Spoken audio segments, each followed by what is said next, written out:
Bienvenidos al video de Homo sapiens.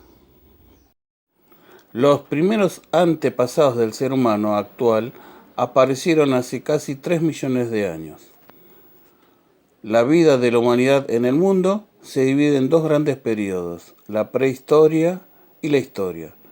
Y concretamente, los primeros hombres aparecieron en la época del Paleolítico, en la prehistoria, y se desarrollaron de forma exponencial durante el Neolítico. El proceso evolutivo de nuestra especie es algo increíble, puesto que fuimos capaces de adaptarnos a ciertas circunstancias impuestas por la naturaleza, dejando atrás a otras especies de homínidos con las que compartíamos antepasados. El Homo sapiens es una especie de primate perteneciente a la familia de los homínidos. Se considera Homo sapiens de forma indiscutible a las que poseen tanto las características anatómicas de las poblaciones humanas actuales como las que se define como comportamiento moderno. El nombre de Homo sapiens significa hombre sabio y es el nombre de la especie a la que pertenecen todos los hombres que viven hoy en la Tierra.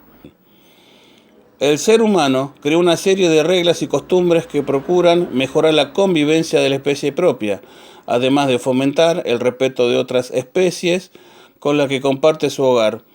Desarrolló sistemas sociales, políticos y económicos. Siempre está en la constante búsqueda de sus antepasados, al igual que se esmera en estudiar las acciones importantes que transformaron el transcurso de la evolución humana.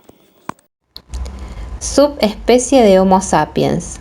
Se considera al Homo sapiens sapiens como una subespecie del Homo sapiens. Las características del Homo sapiens sapiens son las que definen al hombre moderno. Sin embargo, desde hace un tiempo, esta denominación ha dejado de utilizarse, ya que se ha descartado el nexo filogénico entre el Homo neanderthalensis y el ser humano de hoy. Puede decirse de todos modos que el Homo sapiens sapiens es el género cuyos integrantes cuentan con la misma anatomía que las poblaciones humanas de la actualidad y que desarrollan lo que se conoce como un comportamiento moderno. El término Homo sapiens sapiens puede decirse que viene a significar hombre que piensa. Y hay que señalar que de él merece la pena conocer otras series importantes de señas de identidad, entre las que se destacan las siguientes. Primer ítem. El primero parece ser que llegó a tierras europeas hace aproximadamente 50.000 años. Segundo ítem. Se considera que fue el que llevó a cabo la invención del arco y las flechas. Tercer ítem. De la misma manera, haciendo uso de los materiales que tenía al alcance de su mano, como colmillos, huesos, astas de animales, se encargó de dar forma a los primeros ornamentos y complementos para la propia figura humana, como gargantillas o incluso pendientes. No obstante, también empleó esos materiales para proceder a crear desde cucharas hasta agujas. Cuarto ítem. Se considera que el Homo sapiens sapiens mostró un gran interés por la música y otras artes como la escultura o la pintura. De ahí entre los hallazgos arqueológicos que se han podido recuperar y conservar de esa especie, que se encuentra desde rudimentarias flautas hasta las conocidas como pinturas rupestres. Quinto ítem. Físicamente se define por tener una frente más alta que la del neandertal o de otros antecesores. Asimismo, se identifica por disponer una capacidad craneana media de unos 1.350 centímetros cúbicos, de manera aproximada. Los restos de los Homo sapiens sapiens más antiguos se hallaron en Etiopía, con una antigüedad de 195.000 años, y en Sudáfrica de 125.000 años. Los expertos en genética denominan como Eva mitocondrial a la mujer africana, que supone el antepasado femenino común más reciente del ser humano, que habría poseído las mitocondrias de las cuales descienden los Homo sapiens sapiens. En un sentido similar, Adán cromosómico o Adán cromosomal, y habría sido el hombre africano que representa el ancestro masculino común más reciente del Homo sapiens sapiens. Hace 8 millones de años, el planeta se enfría súbitamente. Una inmensa capa de hielo se forma en Europa y Asia. En África, los grandes primates se adaptan a la sabana y experimentan una nueva forma de desplazarse. Se ponen de pie. Los Australopithecus eran homínidos muy primitivos que sobreviven alimentándose de vegetales cada vez más duros y de hojas coriáceas, para sucumbir súbitamente, víctimas de su fragilidad y de sus predadores. Es entonces cuando aparece el Homo habilis, el hombre hábil, realmente el primer representante del género humano. Inventa herramientas y utensilios, comienza a influir sobre el mundo y a recorrerlo. Su evolución lo convierte en Homo erectus, el hombre erguido y descubridor del fuego. El poder del hombre provoca una gran transformación en el reino animal. Homo erectus fue el primero en salir de África. La ubicación de fósiles sugiere que el Homo sapiens se originó en África, pero la mayor parte del conocimiento acerca de la historia primitiva de la especie proviene de fósiles encontrados en Europa y Oriente Medio. El árbol genealógico humano tiene sus raíces en África, pero los homínidos logran salir de este continente en diversas ocasiones. Es evidente que el género Homo realizó repetidas emigraciones hacia lugares muy distantes, que iniciaron tan pronto evolucionó la anatomía de extremidades suficientemente capaces. Lo que no es tan claro es cómo este desplazamiento se relaciona con el origen del Homo sapiens moderno. De acuerdo con la hipótesis del reemplazo africano, el Homo sapiens evolucionó en África, luego migró hacia el cercano Oriente, Europa y Asia, y desplazó a las otras especies de homínidos que estaban presentes en dichas regiones. Por otro lado, la hipótesis del origen multirregional sugiere que las poblaciones de Homo sapiens evolucionaron simultáneamente en muchas regiones, a partir de las ya muy difundidas poblaciones de Homo erectus. Los fósiles más antiguos provienen de África, los Homo kibish I, u hombres de Kibish, provenientes de Etiopía, y han sido datados en 195.000 años atrás. Estos fósiles tenían la apariencia de un humano moderno, con una capacidad craneal de 1.400 centímetros cúbicos. La situación de los fósiles en el terreno permitió pensar que ya en aquel tiempo había algún tipo de comportamiento funerario. Otros fósiles muy antiguos fueron encontrados en Marruecos y datados en 160.000 años atrás. Catalogados originalmente como neandertales, pero ahora han sido asignados a Homo sapiens.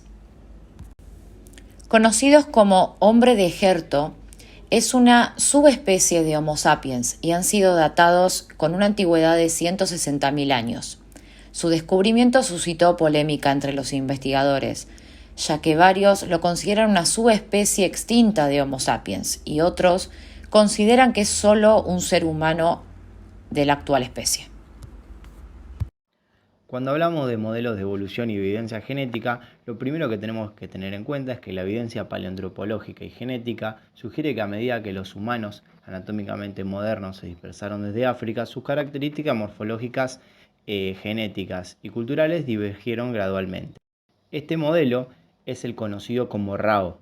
Uno de los refinamientos más recientes de este modelo es que la salida de África de poblaciones modernas no conllevó un reemplazo total de las poblaciones premodernas que habitaban Eurasia, sino que existió un porcentaje menor de mezcla o hibridación entre poblaciones modernas y premodernas fuera de África. Actualmente sabemos que las poblaciones humanas fuera de África poseen entre 2 y 4% de polimorfismos genéticos aportados por Homo neanderthalensis mediante un proceso de hibridación o introgestión genética ocurrido aproximadamente entre 37.000 y 86.000 años atrás. Además, se ha demostrado que algunas variantes genéticas heredadas de poblaciones premodernas habían resultado funcionalmente útiles para la adaptación de estos nuevos integrantes a los ambientes en poblaciones modernas, Por ejemplo, el caso de las poblaciones tibetanas actuales que poseen una adaptación genética para ambientes de hipoxia en altura y fue traspasado mediante hibridación desde una especie de Homo arcaica llamada Denisova, descubierta exclusivamente por evidencia genómica. La detección de ventajas selectivas de alelos provenientes de humanos premodernos tiene implicancias para derribar algunas concepciones fundamentadas con ideas erróneas sobre una supuesta superioridad evolutiva de nuestra especie. Y bueno, en cuanto a eso, también se puede ver que la mayoría de las personas cree que la evolución consiste de una cadena de cambio en donde primero se ubican los eslabones menos evolucionados y posteriormente se avanza progresivamente hacia los más evolucionados. Hoy en día se sabe que no existe una cadena evolutiva, sino más bien un patrón de ramificación con una tipología compleja. El extinto linaje Neandertal es paralelo al nuestro y ambos compartimos un ancestro común hace aproximadamente 500.000 de años. En cuanto a este proceso de hibridación, es probable que haya ocurrido en diversos pulsos, uno de los cuales ha sido estimado entre 50 y 60.000 años atrás. Estas poblaciones del interior de África no poseen contribución de este tipo y por lo tanto no experimentaron episodios de hibridación genética con los neandertales. En la siguiente imagen se puede ver la relación hipotética entre poblaciones modernas, neandertales y Denisova. Las dos flechas azules indican evidencia genética de hibridación o introgresión. La flecha negra indica posible flujo génico. En la siguiente imagen se puede ver la relación hipotética entre poblaciones modernas, neandertales y Denisova. Las dos flechas azules indican evidencia genética de hibridación o... En esta imagen podemos observar los cambios que se han desarrollado a nivel óseo en lo que respecta al cráneo de la especie Homo sapiens con respecto a su especie antecesora, que era el hombre neandertal. Como vemos, la frente es más desarrollada, pero es más plana y es más pequeña que la especie anterior. Las órbitas oculares han disminuido y ese reborde supraorbital ha desaparecido. El mentón se encuentra más desarrollado, pero en una posición más retraída, y además la mandíbula también ha disminuido su tamaño. En esta imagen podemos ver cómo ha cambiado el perfil del rostro y también cómo ha cambiado la posición de la mordida. La dentición homínida en lo que respecta al Homo sapiens ha evolucionado de una manera muy positiva, ya que se dice que es el sistema triturador más perfecto que existe en comparación a sus antecesores. La anatomía de ciertos dientes han cambiado y la molarización se extendió a todos los premolares.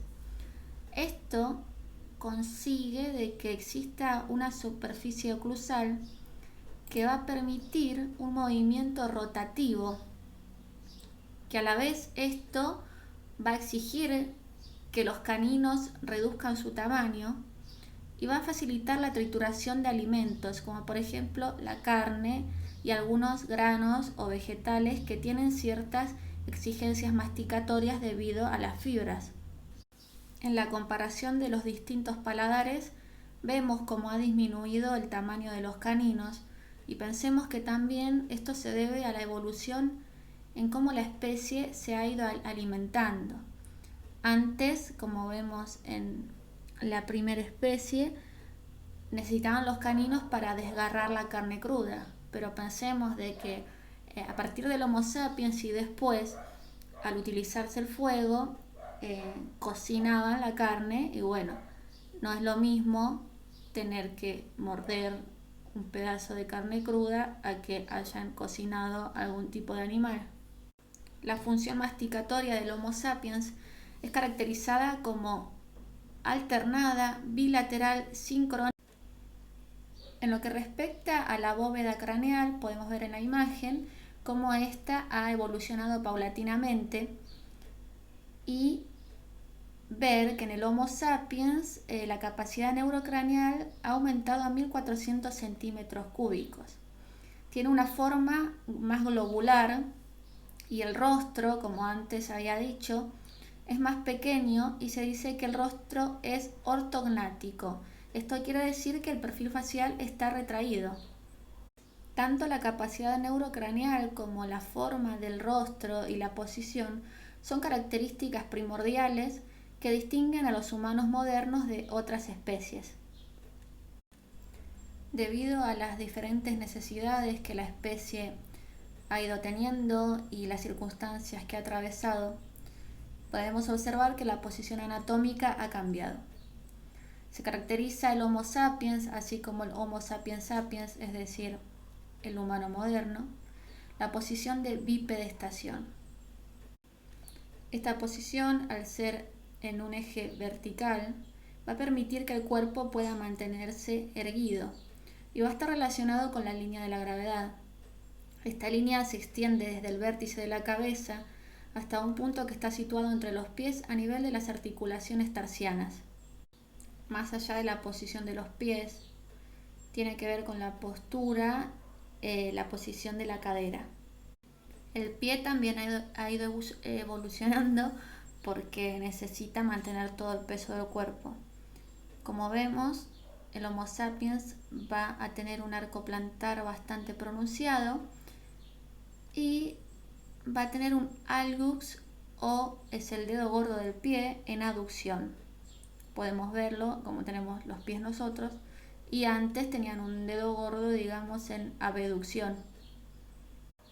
También es importante la relación que existe entre nuestros brazos y nuestras piernas.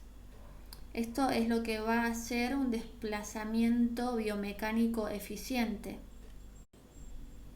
Contamos con manos de proporciones únicas y con un pulgar que va a permitir que tengamos más precisión y destreza en la manipulación de los objetos. Gracias a esto, la especie Homo sapiens ha podido descubrir un montón de actividades que sus antecesores no tenían en cuenta. El Homo sapiens medía entre 1,60 m y 1,70 m de altura y tenía una constitución robusta y musculosa. El aumento de la masa encefálica es lo que ha permitido el aprendizaje y ciertas capacidades como la memoria, así como en relación con el tracto vocal, ha permitido producir el lenguaje y la cultura. A diferencia de las especies anteriores, tanto el Homo sapiens como su subespecie, el Homo sapiens sapiens, ha tenido un desarrollo ontogenético largo y derivado que ha permitido más tiempo para aprender, para socializar y para poder relacionarse con sus pares ante diversas condiciones. Tanto los rasgos fisiológicos como anatómicos y conductuales son los que han incrementado y permitido la capacidad de adaptarse a diferentes hábitats. Conclusión. Una síntesis. La genética nos ha permitido contrastar la existencia de multitud de hibridaciones de las poblaciones que vivieron y convivieron con Homo sapiens fuera de África. Estas diferentes poblaciones no tan solo tuvieron contactos culturales, sino que debieron de mezclarse en varias ocasiones y establecer mecanismos biológicos y culturales para pasarse información. En realidad, tenemos que hablar, tal como ya sabemos o conocemos, de evolución integrada y compartida. El aumento exponencial de la complejidad de la especie, sobre todo por lo que respecta al comportamiento cultural y técnico, herramientas, lenguaje, fuego, arte, entierro de los muertos, etc., nos ha permitido incrementar la sociabilidad de manera inconmensurable, como no había pasado nunca en ninguna otra población de seres vivos en el planeta. La capacidad de socialización que han proporcionado las adquisiciones realizadas por nuestra especie es la responsable de la emergencia de una conciencia compleja. Es responsable de que seamos como somos.